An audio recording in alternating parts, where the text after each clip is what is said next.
You're listening to DraftKings Network.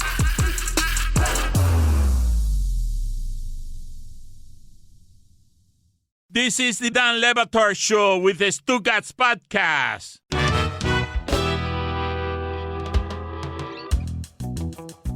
Lest you think, Stugotz, that I am a prisoner of the moment, I'm going to go through the ones from memory in my head that felt the worst. You got 2 national championship games that the University of Miami lost because they committed 1 million turnovers, and one of them was decided by a penalty flag.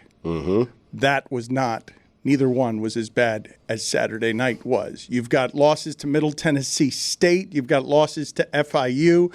You've got a loss that closed the Orange Bowl, losing by 7 touchdowns to Virginia. You have a probation loss to FSU. That was by 1 million points. Saturday night was the worst loss in program history. Wow. Billy, why are you That's laughing? too much. I don't think it's too much. The worst in program history? They lost to Penn State in a national championship game. I just mentioned that. That was the first thing that I mentioned. Steve Martin. It was the very first thing that I mentioned. Yeah. They It's lost a long time ago, though. They lost 2 national championship games. But what has never happened is what happened to me on Sunday morning. I'm scrolling through on satellite radio that patch of sports channels from 80 to 87 or whatever before Netflix is a joke. And I'm scrolling, and each of the channels is speaking about this, including Jason Jackson's NBA show. What? With Amin El-Hassan. I thought, surely it will stop. Surely if I keep going to the right and get into NASCAR and Stay in your lane. surely it will stop. But everybody was talking about how they lost because, Stugotz, and this is the reason I say it is the worst loss in program history. We could legitimately play that minute over 10 million times and not get the result that ends with not just Miami losing, but Miami fumbling, Miami allowing 75 yards to that offense at the end of the game with 30 seconds left. Also, without them taking a knee. Well, that's the start of it. That's why every channel on satellite radio was saying the same thing, which is, what idiots. Like nobody was saying anything different. It was just a consensus of everybody Sunday morning was talking about how can you lose that way, where the coach knows he has to take a knee and he doesn't take a knee and he just hands it off. And another reason, Stugotz, that I say it's the worst loss in program history. I don't know if you remember the Miracle at the Meadowlands. It was 1978. And it was so long ago that back then coaches thought kneeling was dishonorable. So no one did it.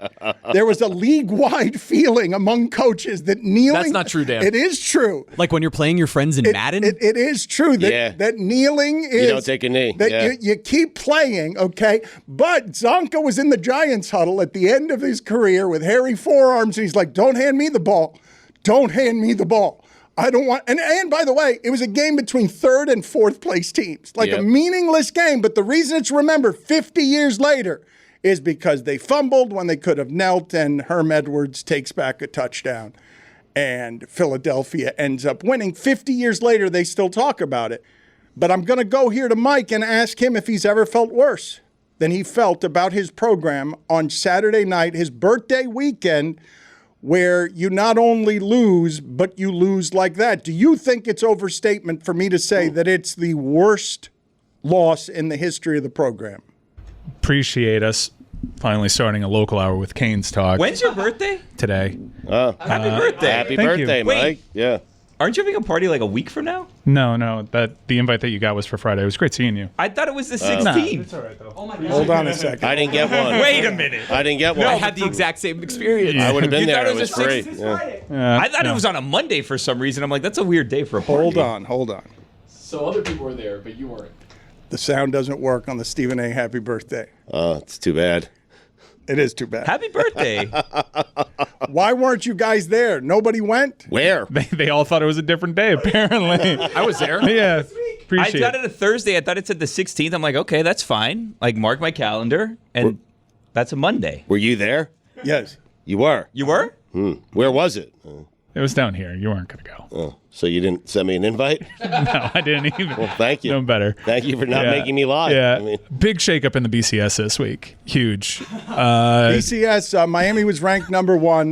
Not this week. They lost to a 19-point underdog. Yeah, Dan, look, in terms of, there have been certainly far more devastating losses, far more impactful. If you want to look at impact, I'd argue it's not even the most disastrous Georgia Tech result. In 2005, they were the number 3 team in the country. There was a game at the Orange Bowl where the lights weren't working properly. All Miami has to do is win that game as a double-digit favorite, and they back into a national title game in 2005, and they lose that game to Calvin Johnson and Reggie Ball, I think was a quarterback at the time. So, yeah, not even the most hurtful, memorable Georgia Tech Not in loss. terms of stakes. I'm not talking about stakes. I'm talking about the country laughing at you. Yeah, no, the country laughing is, a huge part of all this. It's stupid. Tell you what? Why don't you just ask me a pointed question, because I don't want to get accused of deflecting or anything like that. You don't think it's the worst loss in program history? No, FIU, Middle Tennessee State, those were worse losses. I'd say maybe even last year against FSU. I know you mentioned the FSU when they had the death penalty stuff surrounding it. They're worse. Last year was such a bad year. Mike, you're trying to get to a playoff, though. All you had to do was take a knee. Well, I think this season I've been pretty rational about what I thought. I think last week was a big rat poison week where we kind of started getting excited. Hey, maybe Texas A&M isn't a bad team, and maybe this season can be a year ahead of schedule, and maybe it's more of a special year. But entering this whole experience with Coach Cristobal, we said that he was going to lose dumb ones. I don't think we ever could imagine one that dumb. Entering this season, after the surprise of how bad last year was, thought, 9 wins is a good year. I'm not going to be foolish enough to not look at the progress made year over year. That being said, if you're going to have a special season, there are going to be games that you need to just survive. FSU's already had one at Boston College. Miami had survived that game. And there was a lot of ego that went into that final. Really poorly, by the way. Yeah, Van Dyke was really bad. Van Dyke was terrible. Everyone said that, Georgia Tech did what they had to do to be in position to win that game, and Miami played poorly. If you look at the offensive output, they were who they've been all season. It's just Tyler Van Dyke's turning the ball over, and they lose a turnover battle. If you look at that final drive when they're salting the game away, I was irate in my seats because they're snapping the ball with 4 seconds left on the play clock, 6 seconds left on the play clock. No, he does that all the time. Mike, this is what I'm telling you. He did it at Oregon all the time. They lost to Stanford and a backup quarterback in a game. I didn't understand how they lost, and it's because he was doing that. There was no clock management. No, it's terrible. It's terrible. Really bad. A lot of people were doing that Stanford-Oregon game, and I think when we hired Cristobal, the first segment you and I mentioned that game specifically because we both bet on that game, and we're like, man, he finds ways to lose, and that's going to be part of the Mario Cristobal experience. But when it comes to national championship probabilities, he does check the most important box, which is talent acquisition. That being said, that final drive was disastrous. They should have been kneeling not just in that one play that everyone was looking at. They should have been kneeling from the first down. I was screaming in desperate hope that someone would hear me. And then when Chaney runs the ball, it was a shock that it was called on the field a fumble. It didn't look like a fumble as it happened. No, it was very clearly not a fumble, but you don't kneel, you tempt fate, and bad officials that have been bad the entire game are going to take the opportunity to teach you a lesson, and no one's going to be on your side. It's galvanized everybody. For the first time ever, we're not blaming officials anymore because we all know how soaked in ego and how stupid that moment was. And I will tell you that if you think that Mario Cristobal didn't know the game situation, that it's just no one on the staff knew the scenarios, you're sadly mistaken. There was a conscious effort there to just run the ball. They haven't knelt all season long. It makes it worse that he knew. Yeah, you can make that argument. I don't know if the motivation was to get Chaney to 100 yards. I don't know if the motivation was to make the final score look a little bit better as you're trying to get style points in the modern age. It was bad. You had to survive an advanced game. You survived it. You played like crap. And headed into that North Carolina game, it would have been great to just survive, keep an undefeated season going, and a huge embarrassment of a loss. And anything that you want to say about Mario Cristobal, you're certainly justified in saying it. That was terrible. He turned a win into a loss. Well, what is the thought process of the coaching staff on that? Because I was trying to figure out why they did that, right? And getting Don Chaney Jr. to 100 yards seemed like the logical thing. And then after the game, when you ask him about it, I was almost trying to find a reason that he did it and thinking okay, well, he's trying to get this guy his first 100 rushing yard game of his career, and he doesn't want to throw him under the bus for fumbling a ball that he didn't actually fumble anyways, right? But then when you look back and you see that he just doesn't kneel the ball, he hasn't done it all year. Why is that? Because then you take away the getting the 100 yards justification from it. He just doesn't want to do it for whatever reason. Yeah, I think it's some macho stuff, some macho caveman. They thought it was dishonorable. The coaches thought in the 70s the miracle in the Meadowlands happened because 50 years ago the coaches thought it was dishonorable. John McVay to kneel out the clock. You have this. You built your entire team identity to salt the game away, and they were seemingly doing that, but they were snapping the ball with 6 seconds. They didn't know the scenario. With 90 seconds left in that game, they should have been kneeling. Yeah. They should have been kneeling. And it just didn't register. And you tempt fate, and they fumble a ball that wasn't really a fumble, but no one gives a shit. No one gives a shit. Maybe we can apply human logic. That's why you have a college football playoff committee later in the year if you're looking at how to evaluate the season. For me, as devastating as that was, the shape of the program that Miami is trying to build, the team that they're going to be, isn't necessarily going to be defined by that. There's a long view here, but holy shit, that was really embarrassing. Stugotz, I forgot another one. Jimmy Johnson's first year, his defensive coaches were in the elevator when Hail Flutie was completed on a game the nation was watching after Thanksgiving. His coaches thought the game was over. They were behaving as if the game was over. Right. And Doug Flutie completed a pass in the end zone, and it was, I'm telling you, Saturday night was similar to that. Hey, it's Mike Ryan. This football season, do what I do. Pair your national obsession with a Miller Lite. I make it Miller time all football season long. So many great memories made only better by that crisp, clean finish. That triple hops brewed Miller Lite. From kickoff to the final whistle, you just can't go wrong with a Miller Lite in your hand. It's the only light beer with a taste worthy of our national obsession. Because what's the point of having a beer if it doesn't taste like, well, beer? And I get all the taste that I crave without the calories. That's a big one because football and beer, those games are long. Sometimes you want to have more than one. You want to be less filled, but you want to have your taste buds fulfilled. It's only got 96 calories, folks. 3.2 carbs per 12-ounce serving.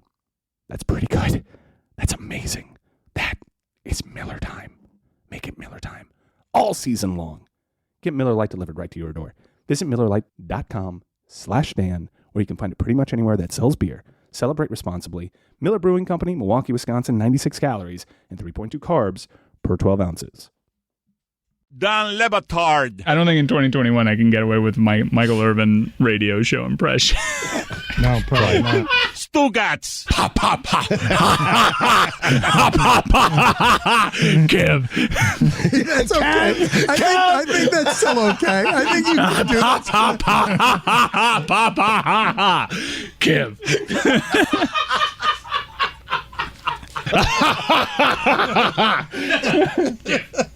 This is the Dan Le Batard Show with the Stugotz.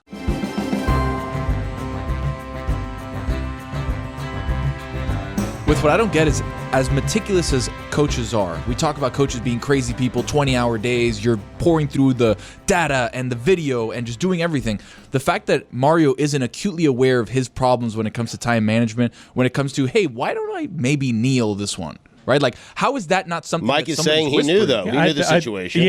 Usually in different staffs, like I heard, we have to talk about the Miami Hurricanes post-game on QAM for a moment because I listened to the end of the game on radio. Oh, did you? That was my experience. Poor Josie. Josie, Don Bailey Jr. sounded like he had just witnessed something like JFK's horrible in front of him the entire time. And I shit you not. I swear to God, this is how it went. They tossed to Alex Dono and Malik Rozier, who the handoff.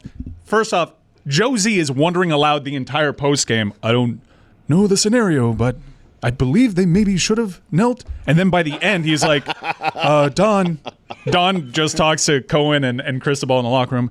Don, we just saw the final play, and it looks like, yes, they definitely should have knelt. I like sad Coming up next, we toss it to Alex Dono and Malik Rozier in the corporate-sponsored studio.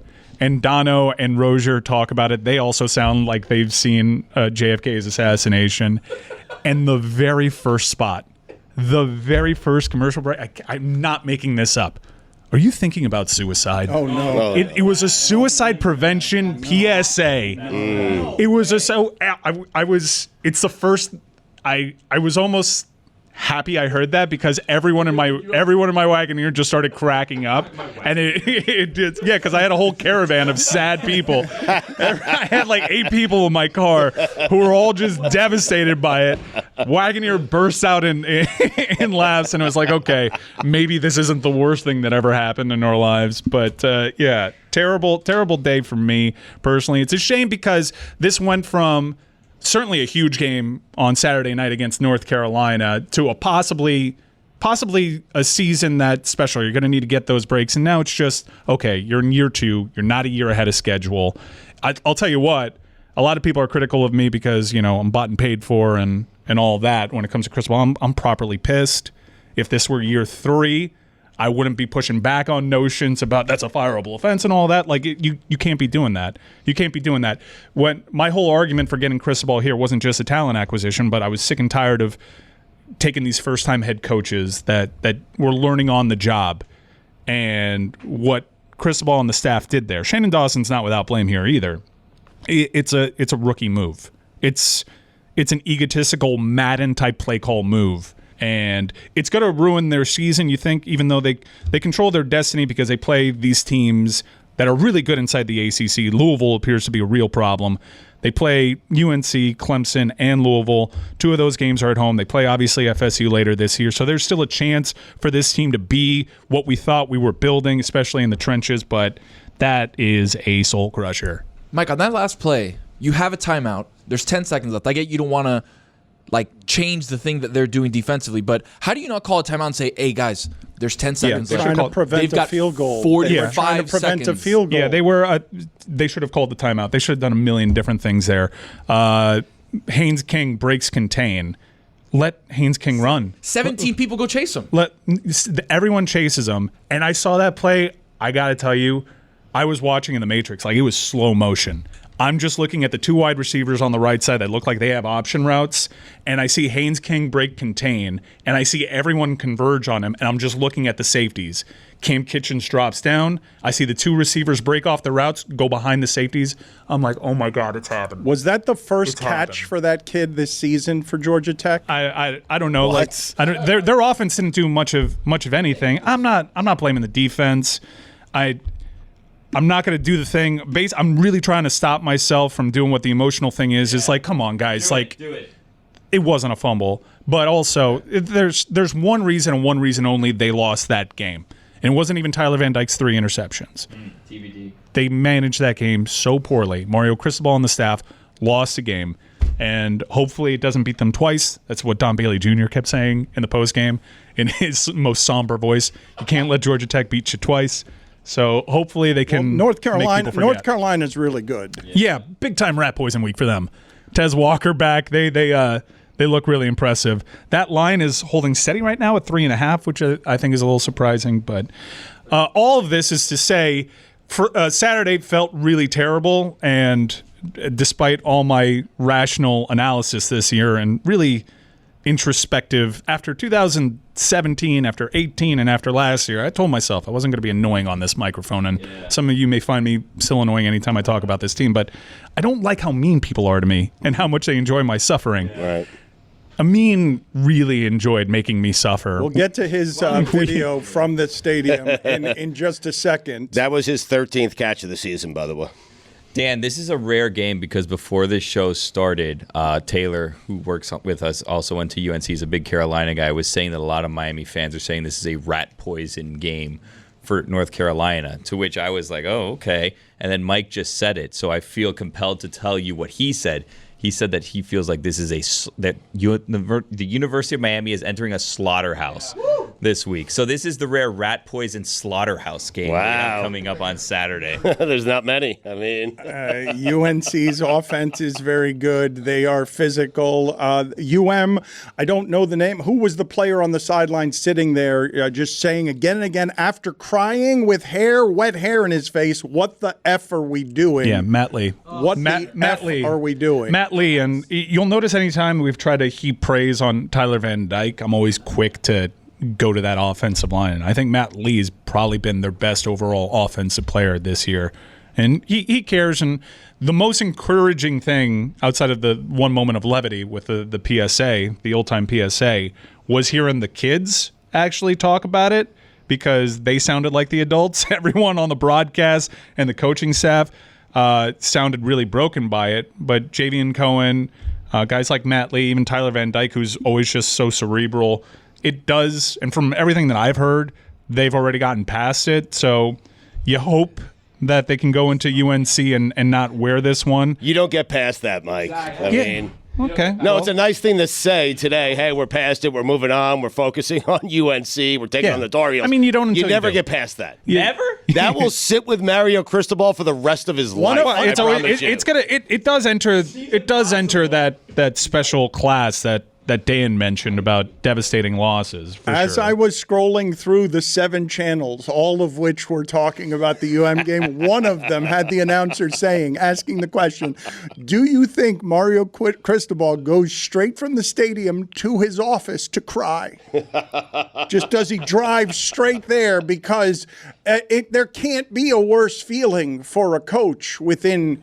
He worked the trail after that. Well, he got Carr, he got wide receiver help immediately, but you cost your team a victory. That's the worst feeling. It's not just costing a team a victory, though. It is your player on the sideline getting memed, saying, what the F are we doing? So I don't know how much trust you lose from the people involved, but also the profound feeling of regret that you just let everyone down with a decision that can be pointed to and pointed right at you. So many times over the last 20 years, Stugotz, we have seen the professional coaches refusing to do simple things with 2-point conversions and math because they're like, I don't want to get blamed for this. Right. I'd rather just do the conservative thing everyone else does so I don't have to spend a week doing the innovative thing and then answering because I lost and people aren't considering process, they're just considering result. It is so rare for you to just be able to point at the coach, and it's not an offensive coordinator, a scheme, a game plan, or anything else. Nope. Your decision cost those kids that game. Your decision has turned a season of hope into laughter in Game 5. And that is hard to overcome. Whether you're on the recruiting trail or not, you've got a soaked depression on you walking around that you're the reason they lost, period. I got to tell you, it almost seemed like everyone was taking Miami a lot more seriously with that result in hand than they had entering the game because they're spending an awful lot of time on the 25th team in the nation right now. But I'm with you. It's really, really bad. And I know that people were just kind of following on social media, and he kind of said we teach 2 hands on the ball and then made it seem like he threw Don Chaney under the bus, which was a really bad look. I was paying extra close attention to Cristobal's comments, and I do think, aside from that one mistake, which I feel terrible for Don Chaney because everyone's saying he fumbled, and the ball came loose after he went down. He didn't fumble, which is a big part of this, but Cristobal has kind of owned up to it and had the right quotes outside of that. But there's not much more meat on this thing. It's the dumbest shit you've seen in a while. Crazy. They took what could have been an extraordinary season and made it, just a stepping stone year, and that's a bummer. And all you can hope for is big wins against their rivals this year. And that's what's tough. Like, if you are looking at it from the Miami fan perspective, you bring in Cristobal. He's this great recruiter. He's supposed to turn the program into something, but you see him repeating the same mistakes. And if the greatest criticism of a coach is that he doesn't know how to coach, he's probably not a very good coach. Well, I'll stop you short It's there. Mike's I'll birthday. stop you Let's short. just- Like, let's lie. dude, like What do you Lighten know? up You see Gus Malzahn Yeah, same made a thing. I'm national worried about the title. same thing. I'm worried about the same thing Gene with Gus Chizik, Malzahn, a great Les recruiter Miles, who can't win Gene in the big Chizik. moments. There's a lot of Butch Davis. Yeah. There's a lot of unimpressive X's and O's. The most important thing in that sport, in terms of being a national title contender, is talent acquisition. Yeah, but you can't win if you can't coach.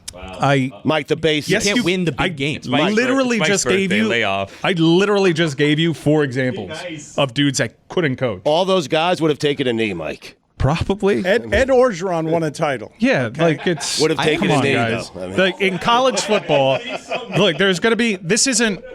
They weren't. Did you think that UM was a national title contender this No. year, even as well as they played? No, but we sat here We're last being- week and we're- called them the number one team in the we're nation be- based we're- off the BCS. We're being realistic. I've been realistic this entire time. You can isolate one thing that we had fun with a BCS, and this isn't the end of the world. Let's relax. All right. This isn't not an what people indictment. want today. Not what people want today. And They in fact, want it to be the end of the world, In Mike, fact, yeah. Mike, I'm going Imagine to. if it was, though. Like, the world's fate was based on you. kinda does. It feels like it. Kinda does. If Cristobal was near the decision making on the end of the world, I would not feel like I was confident And that's my about the world not ending. You'd feel more confident with Coach O. That's correct. If I needed Mario Cristobal to just kneel to prevent the ending of the world, I don't trust him to do that right now. This episode is brought to you by Factor. This new year, you've got goals, and Factor is here to help you achieve each and every one of them. Save time and have the energy you need to tackle everything on your to-do list with Factor's ready-to-eat meals delivered straight to your door. Get Factor and not only skip the trip to the grocery store, but skip the chopping, prepping, and cleaning up too. Factor's fresh, never frozen meals are ready in just 2 minutes, so all you have to do is heat and enjoy. Looking to cut back on takeout? And I must admit, I probably need to cut back on takeout. Get Factor instead. Not only is Factor cheaper than takeout, but meals are ready quicker than restaurant delivery in just 2 minutes. Get Factor and enjoy clean eating without the hassle. Simply choose your meals and enjoy fresh, flavor-packed meals delivered to your door, ready in just 2 minutes. There really is no easier way to eat well. Head to factor75.com/Dan60 and use code Dan60 to get 60% off your first box from Factor. Again, that's code Dan60 at factor75.com/Dan60 to get 60% off your first box from Factor. Hey guys, it's Tony. US Cellular is introducing US Mode.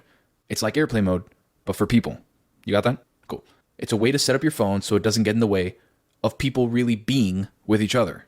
Block distractions and make way for a real connection. Give it a try. Visit US Cellular in store or online, and they'll help set up your phone to US Mode for free. Really, for free. Even if you're not a customer, they'll still do it. That's how good US Cellular is. Built for superior 5G connection and real human connection. US Cellular. Built for us. Find out more at uscellular.com/findus. Dan Le Batard. Sports. Stugotz. More sports. This is the Dan Le Batard Show with the Stugotz.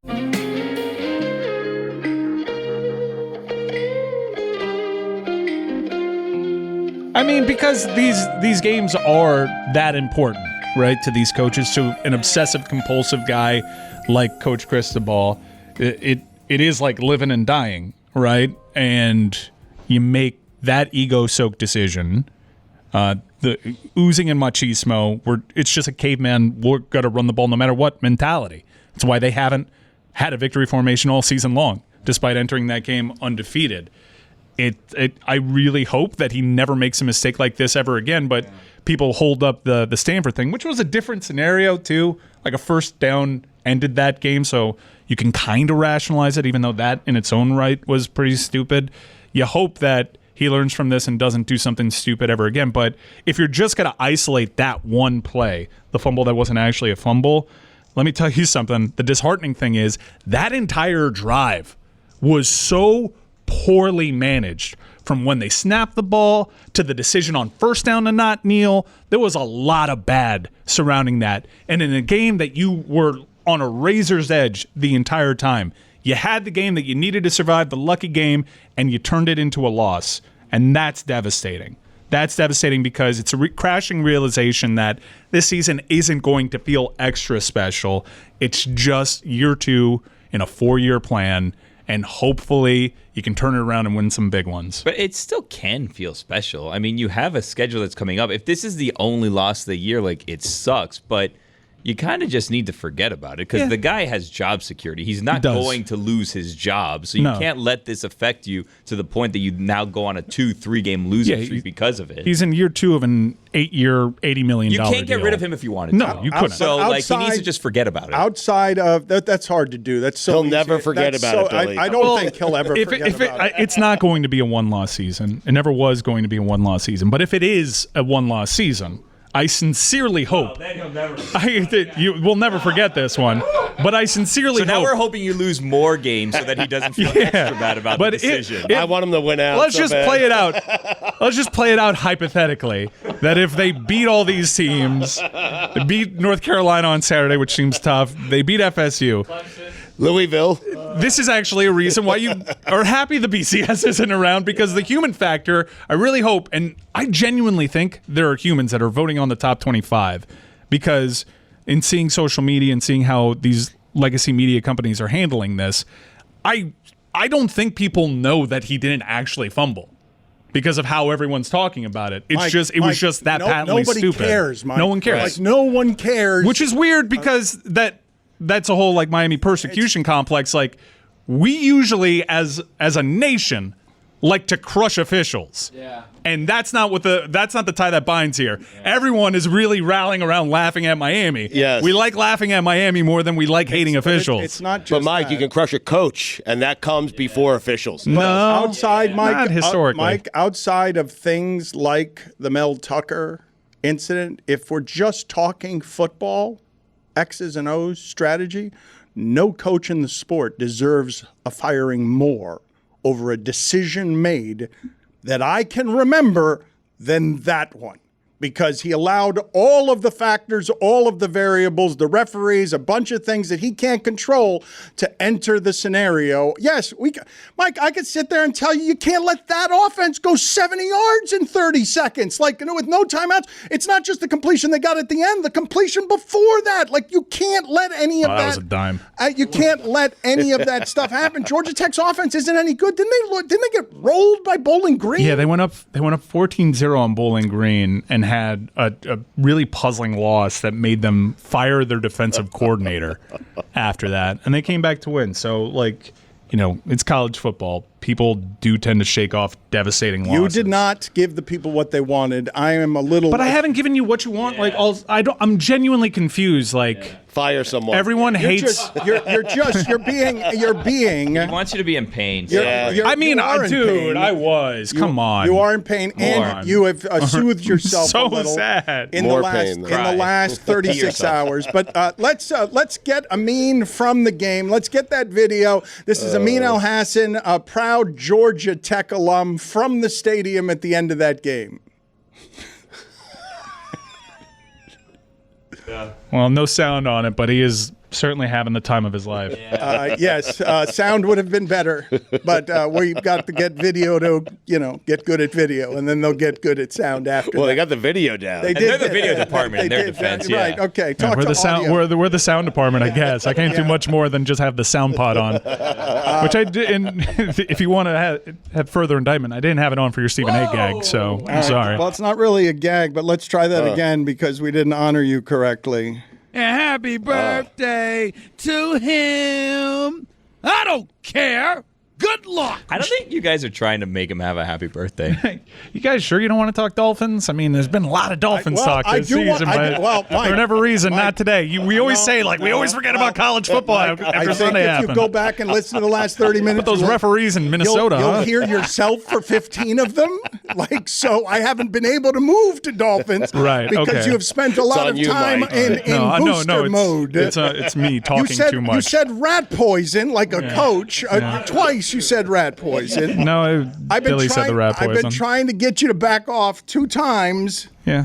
Because I don't believe your tone is sufficiently hurt, because you've got to cover some of this up, and I understand why you would cover some of it up. It hurts to have everybody be more hurt, laughing. Well, no, because I know you are more hurt. I'm honestly yesterday I was in a fog but you know what? I had a lovely dinner. Nice. I saw Morrissey. I had a great time at a concert. I looked in my beautiful daughter's eyes, beautiful, gorgeous little Juliet. Yeah. And I realized there are some things more important. Not many. Not many. I'll give it to you. Like there were like maybe 3 things in my life more important than University of Miami football. Morrissey was one of them. Yeah. Dinner still has it. It's golden. I woke up this morning just because of the video coming out of Israel and the news coming out of Israel. I threw up in the grass outside of my house this morning because of just the general feeling of sickness that I have, tickers on the news updating body counts on stuff. And I imagine that sports fans, ridiculously perspectiveless, go to bed that night or any night with the things that they care about, with a feeling draped on them that makes it difficult to sleep because you can't believe what it is that you just witnessed. Here's what I'll give you. I'll give you like where I was as it happened, because that's me at my most emotional. My daughter has built a tower filled with water bottles in my Golden Canes box. I am watching that play happen, and then I watch the touchdown, and then the weird fumble Ruski type of play that we try, and the final whistle goes off. I'm actually alone in my box. My family has gone downstairs to the bathroom. I'm alone to my thoughts. I do a side kick to the water bottle tower. That's what I'm talking about. That's what we want. Yeah, a side kick to the Pretend water you're bottle alone right now. That's what I'm talking about. Get to a place where you're alone. You've healed yourself, and you've covered yourself in coping mechanisms over. Yes, you knocked down your daughter's water. You're beautiful. Your daughter's beautiful art. Yeah. I think we should all leave and just let Mike go. No. He's not. He's covered up. He's covered in healing. I kicked the wall. Nice. I do scream at the referees. You! Good. Yeah! Let it out, Mike. I screamed that, but not and I was like, "Throw the bottles! Throw the bottles! You! But not, you stole it from us!" Not Cristobal, though. You didn't. No, I was screaming at Cristobal before that in the first down. Kneel the fucking ball! What the are we doing? There you go. What the? That's all we wanted. So I thought the survive in advance. What the? I thought the bottles people were throwing them, but it was you kicking them. It was me kicking them. Yeah. It wasn't actually fans throwing them at the officials. It was me What a kick. after kicking those bottles in the air and saying, we're never gonna overcome this. Season's over. Oh, Dan and Amin are gonna have so much fun. Everyone's so mean to me. I'm gonna give them what they want. I'm so miserable. My life and identity is so tied up in Miami athletics that I can literally never overcome this. I'm broken. There you go. I will never, ever amount to anything. My life is essentially over in this moment. Finally, I was gonna Josie. say, what was Zagacki doing in the middle of that? I heard Zagacki in the middle of that. I'm a 38-year-old man. Like, come on. Like, what do you? Like, what the f*** do you want from me? That's like, it. I'm mad. That's He should have knelt. We could have left He this should have subject. knelt. We could have left this 25 minutes No, but ago. you spent me. You did that little backhanded comment that I was like talking for 15 minutes, which also like today. You're going to trot me out for the first time all football season and take exception on my birthday that I'm fucking talking too much? You just made Jeremy's job so much harder with So all much your editing. F words. So sorry. I'm fucking talking. And I'm not the only Miami fan here. Yeah. You're a Miami fan. How'd you feel? Debatable. How'd you Are you feel? even a Miami fan anymore? I will tell you in a second, but Amin is in You tear down the program. He's in the Zoom right now, and Amin's got Belgrade. commentary for us. Thank you, Stugotz. Always there for you. Wasn't obvious enough the first time you did it. Just wanted to make sure.